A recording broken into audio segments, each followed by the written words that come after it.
2022. Minister Anna E. Richardson here with you, visiting the facility of the shelter, but also here because I want to have an opportunity to speak to the director of Ujima Foundation, who is Dr. J.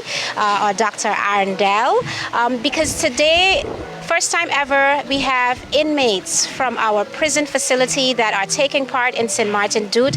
This has never been done before, so I thought it would be very, very honorable and monumental to be able to document this, that, you know, SXM-DOET is reaching into our prison facility. Our inmates are taking part. They're excited.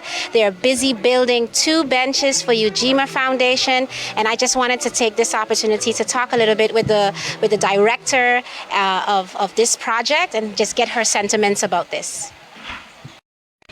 Dr. Arndel, just wanted to know, what are your sentiments about the fact that we actually have inmates that are supporting SXM-DOET this year?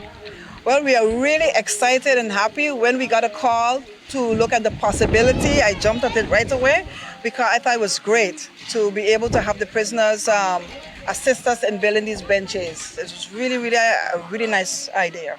Excellent. I too am very excited about the fact that the invitation to do this was welcomed by the inmates. And we're here at your shelter where you have quite a number of kids that are with you. And I see in the background that you have a whole team that is developing a nice park. Tell us a little bit about that. Yes, we are doing a playground for the kids at the shelter. So we have the tires being done. We also have a seesaw that's been made. And also we're going to be constructing a swing as well.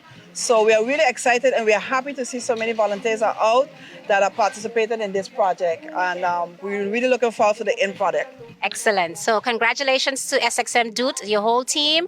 Here you have again, like the whole island is busy volunteering and doing great things. And I just want to congratulate even the inmates for your participation in this. And I hope next year we can be even grander and bigger in our participation. So coming from the Ministry of Justice, yes.